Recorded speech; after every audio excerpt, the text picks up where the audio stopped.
जय हिंद मित्रांनो, मी दीपक पुन्हा एका नवीन व्हिडिओमध्ये तुमचं सर्वांचं खूप स्वागत आहे. तर मित्रांनो, आज आपण पुन्हा एक चांगला व्हिडिओ घेऊन येतोय. तर खूप जणांना असे प्रश्न खूप वेळेला पडलेले पण असतात किंवा काही जणांचे प्रश्न माझ्यासमोर येत पण असतात. खूप व्यक्ती मला विचारतात या प्रश्नाबद्दल, की मी एखाद्या म्युच्युअल फंडमध्ये जर गुंतवणूक केलेली आहे, पण तो म्युच्युअल फंड मला जर रिटर्न देत नसेल, तर मी त्यामध्ये काय केलं पाहिजे? असा प्रश्न माझ्यासमोर नेहमी येत असतो. मग त्या विषयाची सविस्तर चर्चा आपण आजच्या व्हिडिओमध्ये करणार आहोत. म्हणजे डिटेलमध्ये मी तुम्हाला ती गोष्ट सांगण्याचा प्रयत्न करेल. आता जर मला ती गोष्ट डिटेलमध्ये जर सांगायची आहे, तर त्याच्यासाठी वेळ लागणार. बरोबर आहे, म्हणजे हा व्हिडिओ आपला लेंदी बनेल, मोठा बनेल. आता खूप जणांचं कसं असतं ना, की 30 मिनिटांचा व्हिडिओ असला, 25 मिनिटांचा व्हिडिओ असला, तर ते व्हिडिओला स्किप करून बघत असतात. ही पहिली मोठी चूक त्यांची. किंवा व्हिडिओ मोठा आहे त्यामुळे तो बघायचा नाही असा पण काही जण विचार करत असतात, तर ते चुकीचं ठरेल तुमच्यासाठी. हे बघा, आपल्याला कोणत्याही गोष्टीचं जर थोडंफार नॉलेज घ्यायचं असेल, तर आपण तो व्हिडिओ तर नक्की बघितला पाहिजे. हे बघा, तुम्हाला नॉलेज घ्यायचं असेल तर व्हिडिओ नक्की बघा, आणि नॉलेज घ्यायचं नसेल तर मात्र मग तुम्ही त्या व्हिडिओला बघू पण नका. आणि स्किप करून बघितल्याने काही फायदा पण होत नसतो. मोठा वाटतो व्हिडिओ, नॉलेज मिळतं त्यामधून, तर व्हिडिओ तुम्ही शेवटपर्यंत नक्की बघितला पाहिजे. माझी सर्वांना एकच विनंती असेल की त्यामधून चांगलं नॉलेज घेण्याचा प्रयत्न करा. त्यासोबत मी एक डिस्क्लेमर पण देतो, की मी तुम्हाला या ठिकाणी ह्या फंडमध्ये इन्व्हेस्टमेंट करा, याच्यातच पैसा लावा तुम्ही, असं पण म्हणणार नाही आहे. कारण की मी एक इन्व्हेस्टमेंट ॲडवायझर नाही आहे, बरोबर, सेबी रजिस्टर्ड व्यक्ती नाही आहे. मी तुम्हाला ॲडवाईस देऊ शकत नाही, पण तुम्हाला मार्गदर्शन नक्की करू शकतो. ठीक आहे. सेबी पण म्हणते एज्युकेशन प्रोव्हाइड करा. एज्युकेशन प्रोव्हाइड करा, फक्त कोणाला ॲडवाईस करू नका. ठीक आहे. म्हणजे मी तुम्हाला ॲडवाईस नाही करू शकत की ह्याच फंडमध्ये तुम्ही आत्ताच्या वेळेला गुंतवणूक केली पाहिजे, याच्यातच जा, हाच जर तुम्ही म्युच्युअल फंड निवडला तर तुम्हाला भविष्यामध्ये चांगले रिटर्न बनवून देईल, असं पण नाही. फंडचे नावं वगैरे आपण या ठिकाणी सांगणार नाही. तुम्ही त्याचा स्वतः अभ्यास करायचा असतो, रिसर्च करा. किंवा तुमच्याकडून जर होत नसेल तर मग तुमचे जे फायनान्शियल ॲडवायझर असतात, सेबी रजिस्टर्ड व्यक्ती असतात, त्यांची पण मदत तुम्ही घेऊ शकतात. पण एवढं सांगेल की त्याचा अभ्यास करा. ज्या पण जागेवरती तुम्ही पैसे लावताय, तर तिथे तुमचा अभ्यास नक्की असला पाहिजे. अभ्यास करूनच मग आपण त्याच्यामध्ये गुंतवणूक केली पाहिजे. तर व्हिडिओ खूप महत्त्वाचा होणार आहे, त्यामुळे व्हिडिओ शेवटपर्यंत नक्की बघायचा आहे. आणि व्हिडिओ जर आवडला तर एक कॉमेंट टाकून जा तुम्ही. छोटीशी का होईना कॉमेंट तुमची त्या ठिकाणी असली पाहिजे. आणि जर तुम्हाला त्याच्यामध्ये काही प्रश्न पडत असतील, तर ते प्रश्न पण तुम्ही कॉमेंटमध्ये टाकायचे. त्या कॉमेंटवरती पण मी उत्तर देण्याचा नक्की तुम्हाला प्रयत्न करणार. ठीक आहे. आणि पुन्हा एकदा नवीन वर्षाच्या तुम्हाला हार्दिक शुभेच्छा. आपण 2026मध्ये प्रवेश केलेला आहे. आता नवीन वर्षाला सुरुवात झालेली आहे. आणि तुम्ही पण सर्वजणांनी काही संकल्प या ठिकाणी केलेले असतील, की आम्ही शेअर मार्केटमध्ये आलेलो आहे, तर शिकूनच काम करण्याचा प्रयत्न करू. ज्या आपण जागेवरती आम्ही आमचा कष्टाचा पैसा गुंतवतो आहे, त्या जागेवरती जाणार आम्ही, रिटर्न पण चांगले मिळवणार, पण त्याचा पहिले अभ्यास करणार. कोणाच्या सांगण्याने आम्ही ताबडतोब त्या ठिकाणी जाणार नाही आहे. त्यामुळे व्हिडिओ तुम्ही काळजीपूर्वक नक्की बघायचा आहे. आणि जर कोणी चॅनलवरती नवीन आलेलं असेल, त्यांनी चॅनलला सबस्क्राईब केलेलं नसेल, तर त्यांनी चॅनल पण नक्की सबस्क्राईब करून घ्यायचं आहे. आपला जो प्लॅटफॉर्म आहे दीपटेक, याच्यावरती खूप साऱ्या प्लेलिस्ट बनवलेल्या आहेत. तुम्हाला बेसिकपासून काही गोष्टी शिकायच्या असतील तर तुम्ही ते व्हिडिओ बघा. त्या व्हिडिओमध्ये भाषा पण एकदम सोपी आहे, तुम्हाला समजायला पण सोपीच आहे. त्यामुळे प्लेलिस्टला पण तुम्ही तिथे फॉलो करू शकतात. ठीक आहे. चला तर मग कोणताही वेळ वाया न घालवता आजच्या व्हिडिओला आपण सुरुवात करूया. तर आज आपण जो टॉपिक निवडलेला आहे तो म्हणजे म्युच्युअल फंड. म्युच्युअल फंडवरतीच आज आपण चर्चा करणार. ठीक आहे. खूप जणांना हे प्रश्न नेहमी पडलेले असतात. आपण इथे उदाहरणांसहित जाऊ, की समजा एखाद्या व्यक्तीने जर एखाद्या म्युच्युअल फंडमध्ये गुंतवणूक केलेली असेल, समजा 1 वर्षापूर्वी एखाद्या व्यक्तीने, आपण एक उदाहरण घेतो आहे फक्त या ठिकाणी, की SBI स्मॉल कॅपमध्ये, SBI स्मॉल कॅप म्हणजे त्याने सिलेक्ट केलेला जो फंड होता तो स्मॉल कॅप कॅटेगरीमधला होता. SBI स्मॉल कॅपचा हा फंड त्याने निवडला. आणि ती व्यक्ती जी आहेत प्रत्येक महिन्याला SIP करत गेली. ह्या फंडमध्ये SIP चालू केली त्या व्यक्तीने, ती म्हणजे 2,000 रुपयांची. प्रत्येक महिन्याला ती व्यक्ती काय करते, 2,000 रुपये या फंडमध्ये इन्व्हेस्ट करत चाललेले. 12 महिन्यांचा कालावधी पूर्ण होत असतो. म्हणजे हे 2,000 रुपये ती व्यक्ती पुढच्या 12 महिन्यांसाठी पे करत गेली, बरोबर. म्हणजे SIP कट करत गेली 12 महिने. 12 महिन्यांचा कालावधी होऊन गेला, म्हणजे टोटल रक्कम जी इन्व्हेस्टेड झालेली असणार त्या व्यक्तीची ती म्हणजे 24,000 रुपयांची, बरोबर. 12 महिन्याची, प्रत्येक महिन्याला 2,000 रुपये, 24,000 रुपये ही रक्कम झाली. त्या व्यक्तीने तर 12 महिने इन्व्हेस्ट केलेलं आहे, पण त्या 12 महिन्यांमध्ये त्या व्यक्तीला कोणत्याही प्रकारचे रिटर्न दिसत नाही. मग जर तो म्युच्युअल फंड मला रिटर्न देत नसेल, म्हणजे SBI स्मॉल कॅपने त्या व्यक्तीला कोणत्याही प्रकारचे रिटर्न त्या 1 वर्षामध्ये दिले नाही, असं पण त्या ठिकाणी होऊ शकतं की हा जो फंड सुचवलेला होता त्यांना त्यांच्या कोणीतरी मित्राने, की त्याच वेळेला त्या व्यक्तीला त्या फंडमध्ये चांगल्या प्रकारचे रिटर्न दिसत होते. त्यामुळे ती व्यक्ती दुसऱ्या व्यक्तीला म्हटले की तू पण बाबा काय कर, SBI स्मॉल कॅप फंडमध्ये गुंतवणूक कर. त्या व्यक्तीने इन्व्हेस्ट करायला सुरुवात केली, पण 12 महिन्यांमध्ये तो फंड रिटर्न देत नाही. आपण म्हणूया की ह्या फंडने दिलेले रिटर्न जे होते, ते फक्त 2%चे, 1 वर्षामध्ये 2%चे रिटर्न. मग ही व्यक्ती पण विचार करते की मी जर तोच पैसा बँकमध्ये जर गुंतवला असता तर बँकेने मला 6%चे रिटर्न दिले असते. ते रिटर्न याच्यापेक्षा जास्त असते, मग मी इथे इन्व्हेस्टमेंट का करावी? किंवा दुसरा प्रश्न पण त्या व्यक्तीला पडू शकतो की मी काय करतो, हा SBI स्मॉल कॅप फंड मला रिटर्न देत नाही आहे, मी काय करतो माहिती आहे का, मी HDFC स्मॉल कॅप फंडमध्ये गुंतवणूक करतो. HDFC स्मॉल कॅप फंड किंवा अजून पण दुसरी कॅटेगरी ती असू शकते की हा पैसा काढतो मी, आता 24,000 रुपये माझे जमा झालेले, 2% रिटर्न येत आहे, त्याच्यावरती रिटर्न माझे बनले नाही, या फंडमधला पैसा मी काढून घेतो आणि तो टाकतो HDFC स्मॉल कॅप फंडमध्ये. किंवा दुसरा पण फंड असू शकतो, आपण एक फक्त काल्पनिक उदाहरण घेतो या जागेवरती. तर मग हे करायला पाहिजे का? बहुतेक व्यक्ती जे म्युच्युअल फंडचे युनिट असतात ते रिडीम करतात, SIPला त्या फंडमध्ये स्टॉप करून टाकतात आणि ते दुसऱ्या स्कीमकडे शिफ्ट होत असतात. बहुतेक जण मला असे भेटलेले आहेत की त्यांनी काय केलं, म्युच्युअल फंड काढून टाकला आणि दुसऱ्या म्युच्युअल फंडमध्ये गुंतवणूक करायला सुरुवात केली. हे योग्य असतं का? अशाने तुमचे म्युच्युअल फंडमध्ये रिटर्न बनू शकतात का? नाही. कारण की कोणत्याही जागेवरती जेव्हा तुम्ही इन्व्हेस्टमेंट करतात तिथे अपेक्षा कशाची ठेवत असतात तुम्ही? चांगल्या रिटर्नची, चांगल्या परताव्याची तुम्ही अपेक्षा ठेवत असतात. आपण अपेक्षा कशाची ठेवत असतो? तर चांगल्या रिटर्नची, चांगल्या परताव्याची आपण अपेक्षा ठेवत असतो. पण तो म्युच्युअल फंडच जर मला रिटर्न देत नसेल तर मी त्या ठिकाणी गुंतवणूक का करायची? मी एकतर स्कीम बदलून टाकतो किंवा माझा पैसा आहे तो बँकेमध्येच पुन्हा टाकून देतो, तिथे मला 6% तरी रिटर्न मिळतील. पण असं नसतं मित्रांनो. जर तुम्हाला चांगले रिटर्न बनवायचे असतील म्युच्युअल फंडमध्ये तर तुम्हाला त्यामध्ये बनवून राहावं लागेल. म्हणजे त्याच्यासाठी तुम्हाला काही कालावधी द्यावाच लागतो, तेव्हाच त्या ठिकाणी तुमचे रिटर्न पण बनत असतात आणि तुमच्या पैशांचं कंपाऊंडिंग पण होत असतं. तुमच्या पैशांचं कंपाऊंडिंग पण होणार. म्हणजे तुम्हाला लॉंग टर्मचा विचार करूनच, काही जण फक्त विचार कशासाठी करतात की हा म्युच्युअल फंड मला 1 वर्षामध्येच रिटर्न बनवून देईल. असं नसतं मित्रांनो कधी.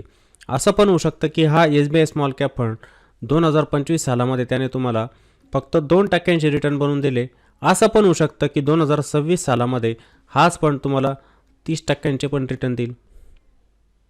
हे रिटर्न तुमचे कमी जास्त असणार आहे. आता बहुतेक जणांना ही कन्सेप्टच माहीत नाही आहे की माझे याच्यामध्ये रिटर्न बनतात तरी कसे. मग आजच्या व्हिडिओमध्ये मी तुम्हाला हेच समजून सांगणार आहे आणि तुम्ही काय केलं पाहिजे ते पण तुम्हाला इथे समजून सांगणार आहे. आपण त्याच्यासाठी ही SBI स्मॉल कॅप फंडचं उदाहरण घेतलेलं आहे. आता जेव्हा पण तुम्ही ह्या SBI स्मॉल कॅपमध्ये गुंतवणूक करणार, म्हणजे एखाद्या व्यक्तीने केलेलं असेल, आपण हे फक्त एक रँडम उदाहरण घेतो आहे. तुम्ही एक SIP चालू केली, 2,000ची असू शकते, 10,000ची असू शकते, कोणाची 1,000 रुपयांची पण असू शकते. मग हा जो तुम्ही पैसा या ठिकाणी इन्व्हेस्ट करत असतात SIPद्वारे, हा कुठे जात असतो? याला हँडल करणारं कोण असतं याचा पण तुमचा अभ्यास असला पाहिजे. याला हँडल करणारं कोण असणार? एक AMC असणार, तिला आपण काय म्हणतो? Asset management company. AMC, asset management company.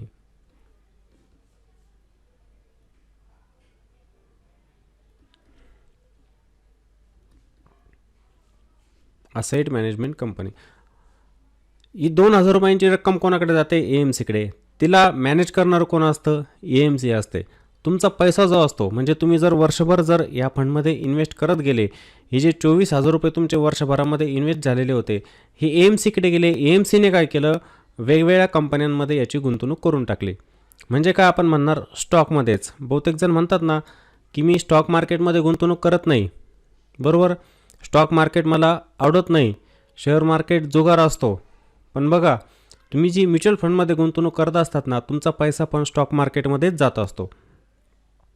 वेगवेगळ्या कंपन्या असतात, त्यांच्यामध्ये ही AMC गुंतवणूक करत असते.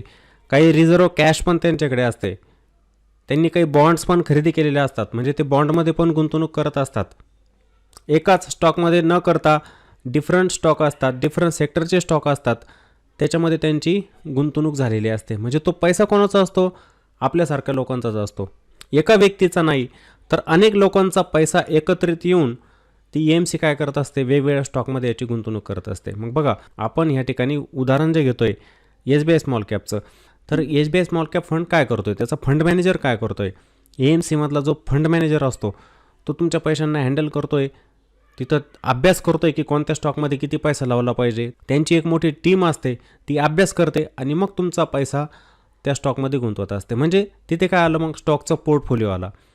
जसं आपण आपल्या डीमॅट अकाउंटमध्ये स्टॉकचा पोर्टफोलिओ तयार करतो बघा, त्याच्यामध्ये आपण वेगवेगळ्या कंपन्यांचे स्टॉक्स ठेवतो. आपण त्या ठिकाणी चुकू शकतो. एखादी कंपनी आपल्याला नाही समजली, चुकीने त्या ठिकाणी आपण इन्व्हेस्टमेंट केली तर आपल्याला तिथे तोटा पण होत असतो. काही वेळेला आपण काय करतो? एका स्टॉकमध्ये मोठा पैसा लावून देतो. आपण काय म्हणतो की वेगवेगळे स्टॉक घेण्यापेक्षा ना काही पॉझिटिव्ह रिटर्न दाखवतील, काही निगेटिव्ह रिटर्न दाखवतील. माझ्याकडे 5 लाख रुपये आहे ना, मी ते 5 लाख रुपये एका स्टॉकमध्ये गुंतवून देतो. पण समजा त्या स्टॉकने खाली यायला जर सुरुवात केली, निगेटिव्ह रिटर्न द्यायला जर सुरुवात केली, तर तुम्हाला मोठा लॉस पण त्या ठिकाणी सहन करावा लागतो. आणि गरजेचं नाही आहे की तो स्टॉक पुन्हा वरती पण जाईल, तो खालीच येऊ शकतो. कंपनीवरती प्रचंड कर्ज असू शकतं, प्रॉफिट नसणार कंपनीचं, म्हणजे फंडामेंटलमध्ये थोडी गडबडी आपण त्याला म्हणतो. मग त्यामुळे पण तो स्टॉक निगेटिव्ह होणार. मग तुमचे रिटर्न पूर्णपणे निगेटिव्ह बनून जात असतात. तुम्ही त्याचं डायव्हर्सिफिकेशन करत नाही. तसं म्युच्युअल फंडच्या बाबतीमध्ये नसतं. म्युच्युअल फंडचा पण एक पोर्टफोलिओ असतो, त्याच्यामध्ये वेगवेगळ्या प्रकारचे स्टॉक्स असतात. मी म्हटलं की 1 नंबरचा A नावाचा स्टॉक, 2 नंबरचा B नावाचा स्टॉक, 3 नंबर C नावाचा स्टॉक, D नंबर, असे वेगवेगळ्या प्रकारचे स्टॉक्स असू शकतात. मी म्हटलं की डॅश डॅश डॅश 50 स्टॉकचा पोर्टफोलिओ या फंडचा आहे. मग त्यांनी एकाच स्टॉकमध्ये तुमचा पैसा लावलेला का नाही, एक वेटेज देऊन की या स्टॉकमध्ये मला किती पैसा टाकायचा, बीमध्ये किती टाकायचं, त्याचं नियोजन केलेलं आहे. कारण की त्या फंडमध्ये लोक केव्हा इन्व्हेस्ट करतील? जेव्हा त्यांची रिटर्न बनतील. मग जर लोकांचा पैसा यांच्याकडे जातोय तर यांचं काम काय बनतं की चांगला अभ्यास करून चांगल्या स्टॉकमध्येच त्याची गुंतवणूक झाली पाहिजे आणि त्या ठिकाणी चांगला परतावा पण मिळाला पाहिजे. हा पैसा तुमचा ह्या स्टॉकमध्ये इन्व्हेस्टेड झालेला असतो. मग मला सांगा, ही A नावाची कंपनी समजा, हिच्यामध्ये सर्वांचा मिळून काही पैसा लागलेला असणार, ह्या स्टॉकमध्ये पण लागलेला असणार, ह्या स्टॉकमध्ये, ह्या सर्व स्टॉकमध्ये तुमचा पैसा लागलेला आहे. त्या फंड मॅनेजरने तुमचा ह्या स्टॉकमध्ये पैसा गुंतवलेला आहे. सर्व एकत्रित झालेला पैसा, एका जणाचा नाही येतो, सर्वांचाच पैसा आहे, बरोबर. मग आता तुमच्या म्युच्युअल फंडचा परफॉर्मन्स कशावरती अवलंबून असतो? कशावरती असतो अवलंबून? तर या स्टॉकवरती. आता वेटेजनुसार या ठिकाणी डिस्ट्रीब्युशन झालेलं असणार पैशांचं की एवढा एवढा पैसा या स्टॉकमध्ये लावलेला आहे. मग असं पण होऊ शकतं ना की मी म्हटलं की A नावाचा स्टॉक आहे, त्याची किंमत जर आता 500 रुपये चालू आहे, B नावाची स्टॉकची किंमत ही 1000 रुपये चालू आहे, C नावाच्या स्टॉकची किंमत ही समजा 250 रुपये चालू आहे, तर ह्या स्टॉकच्या किमतींमध्ये बदल होणारच ना, होणार की नाही? म्हणजे ते स्टॉक वरती पण जाणार आणि खाली पण जाणार. असं तर नाही ना की ती प्रत्येक वेळेला वरतीच जातील, नाही. त्यांच्या स्टॉक प्राईस या कमी पण होत असतात आणि वाढत पण असतात. मग ते वाढलं तर काय होईल आणि त्या कमी झालं तर काय होईल हे पण आपल्याला माहीत असलं पाहिजे, बरोबर की नाही? आता तुम्ही याच्यामध्येच 2000 रुपयांची SIP करत होते ना, मग तुम्ही जर 2000 रुपये गुंतवले तर त्याच्या बदल्यामध्ये तुम्हाला युनिट्स मिळत असतात, काही युनिट्स, त्या म्युच्युअल फंडचे युनिट मिळत असतात तुम्हाला, बरोबर. मग एका युनिट काय असते? NAV असते, त्याला आपण नेट असेट व्हॅल्यू असं म्हणत असतो. 1 unit is equal to NAV. आता हे NAV कॅल्क्युलेशन वगैरे आपल्याला याच्यात जायचं नाही आहे, नाहीतर हा टॉपिक खूप सुपर आहे शिकण्यासाठी. पण एखाद्या वेळेला आपण सेपरेट एक व्हिडिओ पण याच्यावरती बनवूया. खूप कन्सेप्ट ही छान आहे समजण्यासाठी, पण ज्याला शिकायचं असताना तो काळजीपूर्वक बघतो आणि समजून पण घेतो. मग मी म्हटलं की ह्या फंडची NAV जी होती ही 200 रुपये होती. या फंडची NAV 200 रुपये होती. म्हणजेच आता ज्या व्यक्तीने या म्युच्युअल फंडमध्ये गुंतवणूक करायला सुरुवात केलेली असणार, ज्याची NAV 200 रुपये, 2000 रुपये त्या व्यक्तीने इन्व्हेस्ट केले, तर त्या व्यक्तीला टोटल किती युनिट मिळतील? तर 10 युनिट. कारण की तिची जमा झालेली रक्कम जी आहे ती 2000 रुपयांची. समजलं का? म्हणजे काय, 200 रुपयांचं 1 युनिट तर 2000चे 10 युनिट झाले. मग असं हे कॅल्क्युलेशन. मग मला सांगा, ह्या NAVमध्ये डेली बदल होताना आपल्याला दिसणार. म्हणजे जी NAV 200 रुपयांची या ठिकाणी आहे, NAV किती झाली? 200 रुपये. मग ह्या NAVमध्ये बदल कशामुळे होत असतो? मला सांगा की आपले रिटर्न आपल्याला प्लसमध्ये केव्हा दिसतील किंवा आपले रिटर्न आपल्याला निगेटिव्हमध्ये केव्हा दिसतील, जेव्हा ही NAV हलेल, बरोबर की नाही. ही NAV जर वाढली तर आपले रिटर्न आपल्याला प्लसमध्ये दिसतात आणि ही NAV जर कमी झाली तर आपले रिटर्न आपल्याला निगेटिव्ह दिसतात. या NAVमुळे होत असते. NAV म्हणजे काय असतं, नेट असेट व्हॅल्यू, याला आपण म्हणतो नेट असेट व्हॅल्यू. मला सांगायचं आहे की या ठिकाणी जे सर्व स्टॉक असणार आहे, हे जे सर्व स्टॉक असणार याच्यामध्ये एक फंड मॅनेजर गुंतवणूक करतोय, म्हणजे टोटल केलेली गुंतवणूक ती काय असते, फंड साईज असते. मग मला सांगायचं आहे की ही फंड साईज ही कॉन्स्टंट असणार का, नसणार. ती कॉन्स्टंट, तिच्यामध्ये बदल होत जाईल. ती फंड साईज वाढत पण जाणार, ती कमी पण होऊ शकते. दोन्ही गोष्टी या ठिकाणी घडू शकतात. मग ती फंड साईज जर वाढत असेल तर तुमची NAV वाढणार, ती फंड साईज जर कमी होत असेल तर तुमची NAV पण कमी. आलं लक्षात. का कमी आणि जास्त होऊ शकते, कारण की ह्याच्या स्टॉकच्या प्राईज असतात या वरती पण जाऊ शकतात आणि खाली पण जाऊ शकतात. मग मला सांगा की तुम्ही मागच्या 1 वर्षांपासून जर ह्या म्युच्युअल फंडमध्ये जर गुंतवणूक करत असाल, पण हे जे स्टॉक्स आहे त्यांच्यामध्येच मोमेंटम बनत नाही आहे, म्हणजे ते स्टॉक जे चालतच नाही, म्हणतो ना आपण की मी गुंतवणूक केली आणि त्यानंतर जे आहे ना स्टॉकच चालेला, ते स्टॉकच चालत नाही आहे, बरोबर. असं होतं ना खूप वेळेला की तुम्ही पण स्वतःचा जेव्हा पोर्टफोलिओ बनवतात तुम्हाला रिटर्नच दिसत नाही, असं पण होतं. तसंच म्युच्युअल फंडच्या बाबतीत पण होतं की हे जे स्टॉक्स आहेत ना यांच्यामध्ये बाईंग येत नसेल, हे चालत नसतील, तर मग तुमचे रिटर्न बनतील कसे काय, बनणार का, तुम्हीच सांगायचं आहे. ए नावाचा स्टॉक पण चालला नाही, तो कंटिन्युअसली मला खाली येताना दिसतोय, बरोबर, खाली येताना दिसतोय मागच्या 1 वर्षापासून. बी नावाचा स्टॉक मला तो साईडवेज दिसला, बरोबर. सी नावाचा स्टॉक आहे तो पण कंटिन्युअसली खाली येत चाललेला आहे. तुमचा म्युच्युअल फंड तुम्हाला रिटर्न देणार का, अजिबात नाही देणार रिटर्न. तो त्याने रिटर्न केव्हा दिले असते, जेव्हा त्या फंडमधील स्टॉक्स हे जेव्हा चालले असते ना तेव्हा तुम्हाला त्याने रिटर्न दिले असते. पण तसं त्या फंडमध्ये मला होताना दिसत नाही. मग बहुतेक जणांचा प्रश्न असा असतो की मार्केट तर मला वरती जाताना दिसतंय. हे बघा, मार्केट म्हटलं की आपण कशाला बघत असतो, आपण म्हणतो ना की आपला निफ्टी नावाचा इंडेक्स, मी आज बघितलं की मार्केट वरती होतं, म्हणजे काय, निफ्टी आणि सेन्सेक्स हे दोन महत्त्वाचे इंडेक्स जे असतात त्यांना आपण बघत असतो की निफ्टी पण वरती जाते मागच्या 1 महिन्यांपासून किंवा मागच्या 1 वर्षापासून, सेन्सेक्स पण वरती जाताना दिसतोय मागच्या 1 वर्षापासून. पण माझा हा फंड जो आहे ना मी निवडलेला, ज्याच्यामध्ये मी गुंतवणूक करतोय, तो मला रिटर्न देत नाही आहे. ते इंडेक्स चालत आहे, म्हणजे त्या इंडेक्समधले असं पण असू शकतं की जे हेवी वेटेड स्टॉक आहे त्यांच्यामध्ये बाईंग येते, पॉईंटचं कॉन्ट्रीब्युशन त्यांचं जास्त आहे त्याच्यामध्ये, त्यामुळे ते इंडेक्स चाललेले आहेत. याचा अर्थ असा नाही ना की बाकीचे पण स्टॉक चालत आहे. इंडेक्स चालतील पण तुमचा म्युच्युअल फंड तुम्हाला रिटर्न नाही देऊ शकत. का, तर हे असलेले स्टॉक्स याच्यामध्ये, हे स्टॉक जर तुमचे चालत नसतील तर तुमचा म्युच्युअल फंड पण तुम्हाला रिटर्न देऊ शकत नाही. मग खूप वेळेला असं पण होतं, याच्या विपरीत पण होत असतं की हे इंडेक्स आपल्याला खाली येताना दिसतात पण या फंडमधले स्टॉक आपल्याला चालताना दिसतात, बरोबर की नाही. मग ते जर चालले तर काय होईल, तुम्हाला रिटर्न बनताना दिसतील तिथे. समजा तुम्ही एखाद्या मिड कॅप कॅटेगरीमधला फंड निवडलेला आहे आणि ते मिड कॅपचे स्टॉक आहे ज्याच्यामध्ये एका फंड मॅनेजरने गुंतवणूक केलेली असते, ते स्टॉक चालत आहे पण निफ्टी 50 खाली येते, म्हणजे मिड कॅप इंडेक्स चालतो आहे पण निफ्टी 50 म्हणजे लार्ज कॅपचे स्टॉक आहे ते खाली दिसत आहे, तर काय होईल त्या बाबतीमध्ये. किंवा इथे तुम्ही स्मॉल कॅपमध्ये गुंतवणूक केलेली आहे, स्मॉल कॅप स्टॉक चालत आहे पण लार्ज कॅप स्टॉक चालत नाही आहे, तर तुम्हाला इथे पॉझिटिव्ह रिटर्न दिसतील. मग असं नाही समजायचं तुम्ही की निफ्टी आणि सेन्सेक्सवरती आहे म्हणजेच माझा म्युच्युअल फंड मला चांगले रिटर्न देईल, असं नसतं. कोणत्या स्टॉकमध्ये गुंतवणूक झालेली आहे त्यावरती ते डिपेंड असतं. माझ्या मते सर्वांचा हा गैरसमज दूर झालेला असेल. या स्टॉकच्या परफॉर्मन्सवरती तुमचे रिटर्न असतात म्युच्युअल फंडमध्ये, निफ्टीवरती नसतात, सेन्सेक्सवरती नसतात. बरं, आता हे तुम्हाला तर समजलेलं असेल की माझे रिटर्न त्या फंडमध्ये केव्हा बनतील, जेव्हा त्या फंडमध्ये स्टॉक चालतील तेव्हा माझे रिटर्न बनतील. मग तुम्हाला 1 वर्षभर जर रिटर्न बनलेच नाही, मग आपण त्या फंडमधून दुसऱ्या फंडमध्ये शिफ्ट झालं पाहिजे का, अजिबात नाही. आपल्याला तिथे थांबायची गरज असते. असं नसतं की ह्या वर्षामध्ये ते स्टॉक चालले नाही म्हणजे दुसऱ्या वर्षामध्ये पण चालणार नाही, असं नसतं.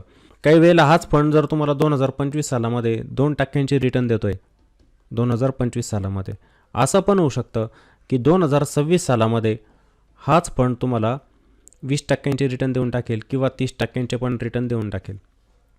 काही एक्झाम्पल पण मी तुम्हाला दाखवणार आहे, ज्या फंडमध्ये खूप जणांनी इन्व्हेस्टमेंट पण केलेली होती आणि तिथे एका वर्षामध्ये तुम्हाला निगेटिव्ह रिटर्न पण दिसतील. सर्वांना ते नाव पण माहीत असेल, मी तुम्हाला दाखवेल. पण एक गोष्ट समजून घ्या की तुमच्या म्युच्युअल फंडमध्ये रिटर्न केव्हा बनत असतात, जेव्हा त्या फंडमध्ये स्टॉक चालतात तेव्हा. मग तुम्ही म्हणणार की आपण त्या फंडमध्ये स्टॉकला बघायचं का डेली? अजिबात नाही. कारण की आपण म्युच्युअल फंडमध्ये गुंतवणूक का करत असतो? चांगल्या परताव्यासाठी आणि एक लॉंग टर्म व्ह्यू ठेवून. एक लॉंग टर्म व्ह्यू आपण त्याच्यामध्ये ठेवत असतो आणि नंतर त्याच्यामध्ये गुंतवणूक करत असतो. आपण काय फक्त 1-2 महिन्यांसाठी करत असतो का? नाही. 1-2 महिन्यांसाठी मग आपण एखादा स्टॉक बाय केला, होल्ड केलं, त्याला विकून टाकलं. एखादा ETF असतो, त्याला बाय केलं, त्याच्यामध्ये थोडंफार प्रॉफिट दिसलं, विकून टाकलं. आपल्याला जर कंपाऊंडिंगचा जर चांगला फायदा मिळवायचा असेल तर मग आपण एक लॉंग टर्म व्ह्यू निवडतो की मला पुढच्या 5-10 वर्षांसाठी माझे गोल आहेत काही, तोपर्यंत मला त्या फंडला होल्ड करायचं आहे, चांगला परतावा मला तिथे मिळवायचा आहे. म्युच्युअल फंड हे शॉर्ट टर्मसाठी कधीही नसतात आणि त्याच्याकडे जायला पण नको. मग काही वेळेला असं होऊ शकतं, तुम्ही म्हणणार की मला 6 महिन्यांसाठी फक्त म्युच्युअल फंडमध्ये गुंतवणूक करायची. तुम्ही गुंतवणूक केली, 1 महिनाभर तुम्हाला छान रिटर्न दिसतील, दुसऱ्या महिन्यामध्ये मार्केट क्रॅश होईल. टोटल मार्केट क्रॅश झाल्यानंतर काय होईल, तुमचे निगेटिव्ह रिटर्न दिसतील. तुम्हाला तर पुढच्या 6 महिन्यांसाठी गरज होती पैशांची, मग जेव्हा गरज पडेल तुम्हाला लॉस बुक करून त्यामधून बाहेर पडावं लागेल. असं पण होऊ शकतं तुमच्या बाबतीमध्ये. त्यामुळे कोणाला पण म्युच्युअल फंडमध्ये जर गुंतवणूक करायची असेल तर त्यांनी ती लॉंग टर्मसाठी केली पाहिजे. कालावधी तुमचा मोठा असेल तरच तुम्हाला चांगले रिटर्न त्यामध्ये मिळू शकतात. आलं लक्षात? मग हे समजलं तुम्हाला की इथे 2% रिटर्न तुम्हाला जर 2025मध्ये मिळत होते तर काही वेळेला ते इथे 20 ते 30% पण मिळू शकतात. तिसरं वर्ष म्हणजे 2027 वर्ष असं पण असू शकतं की त्या ठिकाणी कोणत्याही प्रकारचे रिटर्न तुम्हाला मिळाले नाही त्या फंडमध्ये. पुन्हा 2028 वर्ष असं असेल की त्या ठिकाणी त्या फंडने तुम्हाला 50% रिटर्न दिले एका वर्षामध्ये. असं होत असतं म्युच्युअल फंडच्या बाबतीमध्ये. मग तिथे घाबरायची गरज असते का? अजिबात नाही. आपली जी इन्व्हेस्टमेंट असते ना, आपण तिला कंटिन्यू करायचं असतं. तुमचे जास्त रिटर्न बनत आहे म्हणजे मार्केटवरती जात आहे, सर्व small cap index, mid cap, large cap हे सर्व स्टॉक पण वरती जाताना दिसत आहे. म्युच्युअल फंड चांगले रिटर्न देतो आहे, स्किप करायची नाही SIP किंवा पॉज करायची नाही. कंटिन्यू आपली SIP त्याच्यामध्ये झाली पाहिजे. किंवा मार्केट पडत आहे, बहुतेक जणांचं काय असतं ना की मार्केट जेव्हा पडायला लागतं म्हणजे म्युच्युअल फंडमध्ये त्यांना निगेटिव्ह रिटर्न दिसायला लागतात. समजा एखाद्या म्युच्युअल फंडमध्ये तुम्हाला पहिले दिसत होते 30% रिटर्न, पण ते 30% रिटर्न खाली आले, ते झाले 25%. 25%वरून ते आले 20%वरती. त्या व्यक्ती काय करतात, मग हे जे 20% कमी होत चाललेले माझे रिटर्नना थोड्या दिवसांमध्ये ते पण निघून जातील. त्यामुळे ते म्युच्युअल फंडचे युनिट रिडीम करून टाकतात, त्यामधून बाहेर पडतात. तर तसं पण आपण करायचं नसतं. बनून राहा. मार्केट खाली आलं तर ते आपल्यासाठी पुन्हा एक संधी असते. शेवटी मार्केटला वरतीच जायचं आहे. मार्केट वरती जात आहे तरी पण स्किप करू नका. SIP कंटिन्यू ठेवा, तेव्हाच तुम्हाला तिथे फायदा दिसणार त्याचा. तुम्ही जर म्हटले की नाही खाली आलं विकून टाकतो, वर जात आहे SIPला स्किप करतो, पॉज करतो, फायदा नाही त्याच्यामध्ये. तुम्हाला त्यामध्ये वेळ द्यावा लागेल, संयम ठेवावा लागेल, तेव्हा तुमचे भविष्यामध्ये चांगले रिटर्न म्युच्युअल फंडमध्ये बनू शकतात. आता हे माझ्या मते सर्वांना समजलेलं असेल. मग तुम्हाला भीती आहे का कोणत्याही प्रकारची? इथे नाही.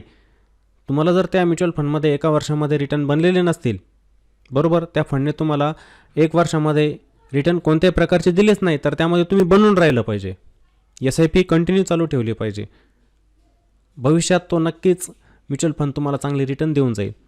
मग काही व्यक्ती काय करतात की याने रिटर्न दिले नाही ना, मग याच्यातून पैसा काढतो, दुसऱ्या फंडमध्ये टाकतो. XYZ नावाचा फंड आहे त्याच्यामध्ये टाकतो. बरं, त्याच्यामध्ये तुम्ही टाकला आणि त्या वर्षी पण त्या फंडने रिटर्न दिले नाही, मग काय करणार तुम्ही? पुन्हा काढणार का?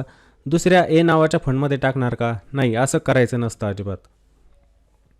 एक चांगला फंड आपण निवडलेला आपल्याला माहिती आहे ना, त्याचं ट्रॅक रेकॉर्ड आपण चेक करतोय, मागच्या 10 वर्षांमध्ये छान रिटर्न त्याने दिलेले, आपण बनून राहूया त्याच्यामध्ये.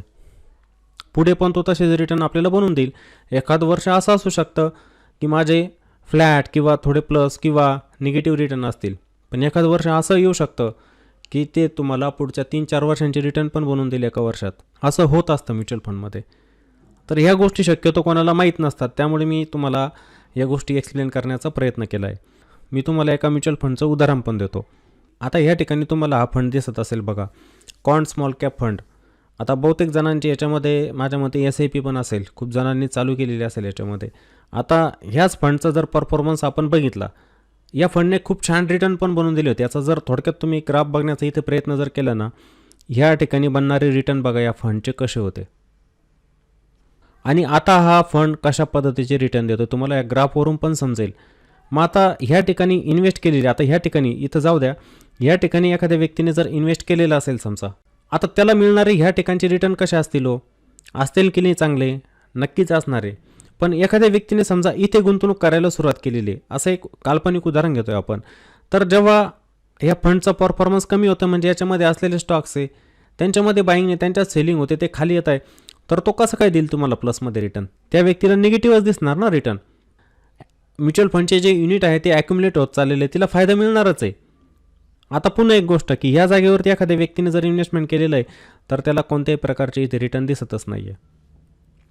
एकाच जागेवरती तो फंड बरोबर रिटर्न नाही कोणत्याही प्रकारचे. पण या ठिकाणी जर तुम्ही असते तर रिटर्न बघा किती जबरदस्त बनलेले होते. म्हणजे एखादं वर्ष किंवा 1-2 वर्ष असं पण असू शकतं की तो फंड तुम्हाला चांगले रिटर्न देऊ शकतो.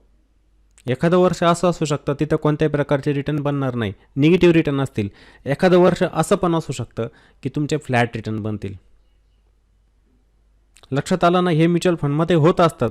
पण खूप जण हे घाबरून त्याच्यामधून बाहेर पडत असतात, कारण की त्यांना त्याबद्दल माहितीच नसते कशी की हे म्युच्युअल फंड कशा पद्धतीने काम करत असतात. तर ही गोष्ट असते मग ती बघा.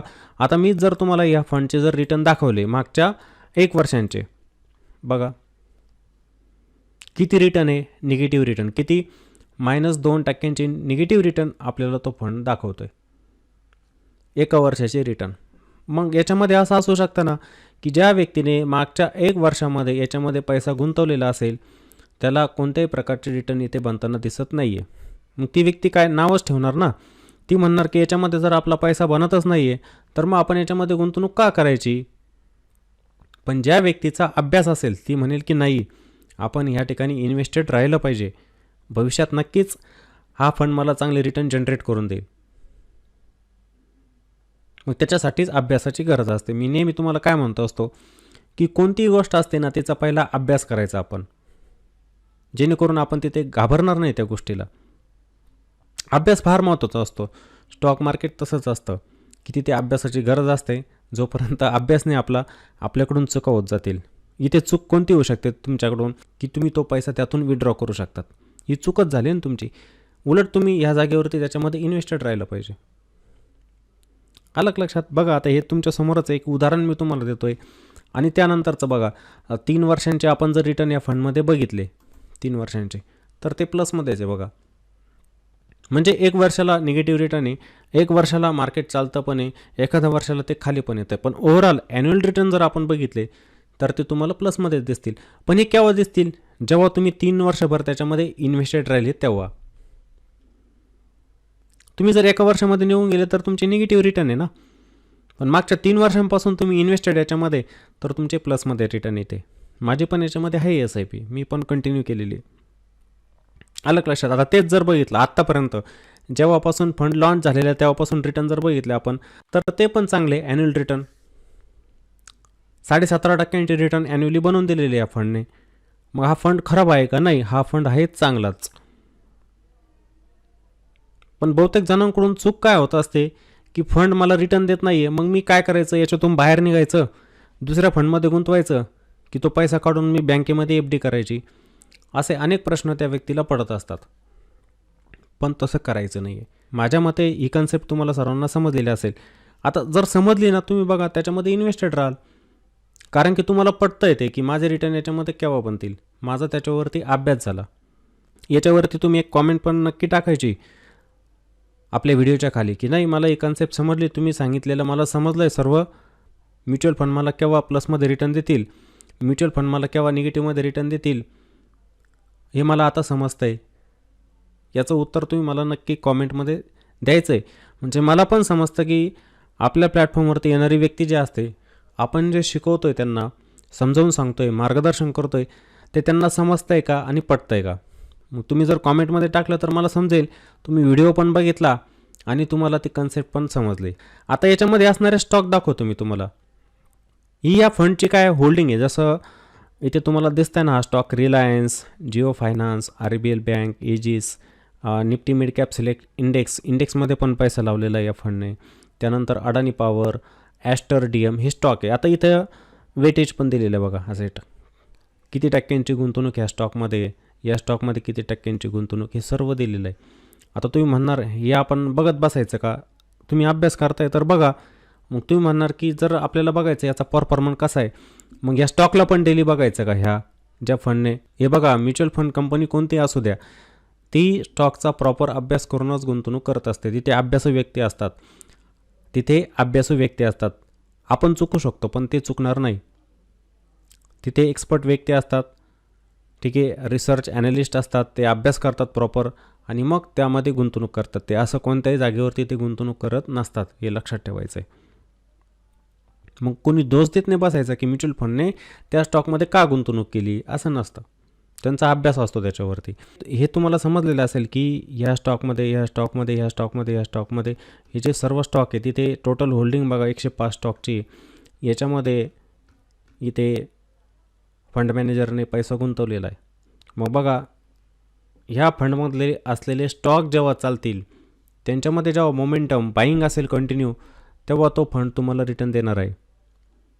मग तुम्ही म्हटले की याच्यामधला फक्त रिलायन्स चालला तर माझे रिटर्न बनतील का? याचं वेटेज चांगलं आहे, 10% वेटेज आहे रिलायन्समध्ये. मग याचा अर्थ असा नाही की फक्त रिलायन्स स्टॉक चालला तरच आपल्याला तो फंड रिटर्न बनवून देईल. बाकीचे स्टॉक पण चालले पाहिजे. जसं जिओ फायनान्स याच्यामध्ये पण वेटेज आहे. हे बाकीचे स्टॉक जर सर्व खाली जात आहे आणि रिलायन्सवर जातो आहे तरी पण इम्पॅक्ट पडत असतो त्याचा, तुम्हाला रिटर्न बनताना दिसणार नाही. खूप सारे स्टॉक आहे एकाच वेळेला खाली जायला लागले, रिटर्न तुमचे बनणार नाही, असं पण होत असतं. एखाद्या वेळेला असं पण होत असतं की तुम्ही निवडलेला फंड हा सेक्टरल फंड असेल किंवा थिमॅटिक असेल. सेक्टरल जसं कोणी IT मध्ये फायनान्समध्ये गुंतवणूक करत असताना सेक्टरल थिमॅटिक एका थीमला पकडून इंडेक्स बनलेले आहेत, त्याच्यामुळे तुम्ही गुंतवणूक केली. आता त्याच्यामध्ये काय असणार, त्या सेक्टर रिलेटेड स्टॉक असणार. समजा तुम्ही IT मध्ये गुंतवणूक केली एका थीमला पकडून, मग मला सांगायचं की त्या इंडेक्समध्ये असणारे स्टॉक जे असणार, तुम्ही एक इंडेक्स फंड निवडला तर त्याच्यामध्ये असणारे सर्व ITचे स्टॉक असणार. आता ते सेक्टर जर खालच्या स्तरावरती म्हणजे त्या स्टॉकमध्येच जर आपल्याला कंटिन्युअसली सेलिंग येताना दिसते तर तो फंड तुम्हाला रिटर्न कसे बनवून देईल? त्यामध्ये तुमचे रिटर्न बनणार नाही अजिबात. खूप वेळेला असं होत असतं, खूप जण करतात सेक्टर थीमॅटिक फंड असतात ना, त्यांच्यामध्ये पण गुंतवणूक करताना दिसतात खूप. जसं डिफेन्सचा फंड असतो, डिफेन्स इंडेक्स फंड आहे बघा, डिफेन्स, मग त्याच्यात डिफेन्स रिलेटेड स्टॉक असणार आहे. आता डिफेन्स आत्ता चालत नाही आहे, मग त्याच्यामध्ये रिटर्न बनणार नाही. जेव्हा डिफेन्स चालेल त्याच्यामध्ये रिटर्न बनतील. असंच असतं म्युच्युअल फंडमध्ये. समजलं? माझ्या मते सर्वांना या गोष्टी व्यवस्थित समजलेल्या असतील आणि तुम्हाला समजलेलं पण असेल की आपला म्युच्युअल फंड आपल्याला केव्हा रिटर्न देऊ शकतो, कसे रिटर्न आपल्याला त्याच्यामध्ये मिळत असतात आणि जर रिटर्न बनत नसतील तर आपण काय केलं पाहिजे हे पण तुम्हाला आता समजलेलं असेल. आणि व्हिडिओ जर आवडलेला असेल तर व्हिडिओला नक्की कॉमेंट करायची आहे आणि व्हिडिओला पण जास्तीत जास्त जणांपर्यंत शेअर करा, ज्यांना स्टॉक मार्केटबद्दल जसं इन्व्हेस्टमेंटबद्दल पण आपण काही चर्चा या ठिकाणी करत असतो, त्याविषयी पण तुम्हाला जर शिकायचं असेल, आपल्या यूट्यूबवरती तसे खूप सारे व्हिडिओ आहेत पण, तर असे व्हिडिओ ज्यांना शिकायचे त्यांच्यापर्यंत पोहोचले पण पाहिजे, ठीक आहे. त्यामुळे व्हिडिओला तुम्ही जास्तीत जास्त शेअर पण करायचं आहे. चला तर मग पुन्हा भेटू एका नवीन व्हिडिओमध्ये. जय हिंद.